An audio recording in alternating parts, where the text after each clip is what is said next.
Amberlynn Reed has opened up about her health again, because what better way to kick off your weekly dose of delusion than by insisting, "I'm not in pain, you guys, I'm just heavy, emotionally." She begins with a declaration that's as tragic as it is telling.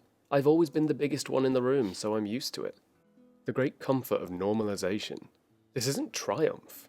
You don't adapt to self-neglect. You drown in it slowly. She says she doesn't experience as much pain as people assume. That's not resilience, it's desensitization. The kind that comes from years of pushing your body past every limit it's begged you to respect.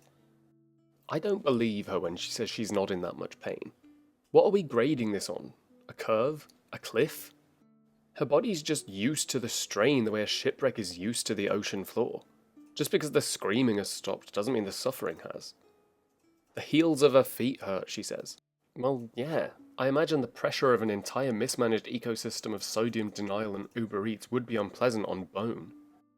She clarifies that when she said she plans a day around sushi, it's the calories, not the events. Please, if your life is orbiting around spicy tuna rolls, the distinction's academic. Because nothing says I'm building a healthy relationship with food like obsessively inputting future binges into an app before you've even brushed your teeth. And then cue the 1000th rendition of the water weight waltz. She insists that 6 pounds off her frame changes everything. Her breath, her stamina, her ability to defy gravity apparently. She tries so hard to make fluid retention sound like quantum physics. We're told that her lymph flow improves, her skin loosens, her mobility increases, her waddle decreases. She's a medical marvel, a miracle in slippers, a swollen oracle with a Fitbit.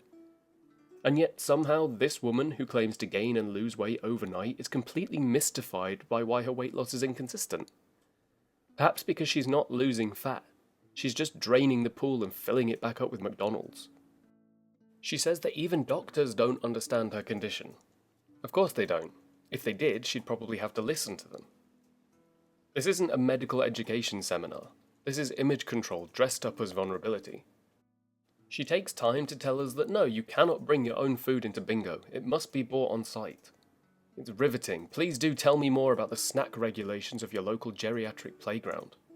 This woman could set herself on fire and she'd still spend the next 3 weeks explaining where she bought the matchsticks like that was the most important part. She announces that her goals were to order takeout only 3 times and to have a better weekend. And she did it.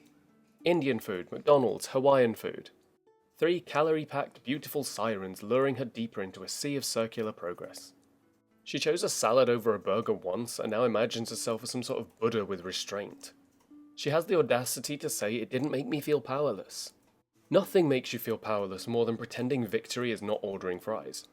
You didn't fight Goliath, you fought an appetizer. She drops her weight reveal like it's a plot twist. 517.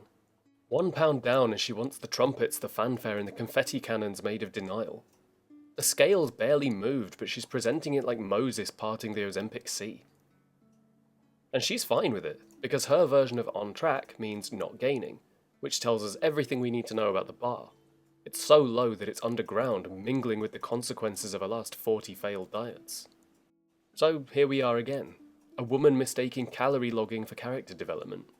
She's not improving, she's just inventorying the damage. Her health is a tragedy disguised as content. Not because of her size, but because of her ceaseless dedication to being mediocre at everything. She romanticizes the bare minimum and then wonders why no one applauds. Until next time, stay unimpressed, stay precise, and remember that delusion weighs nothing, but it adds up fast.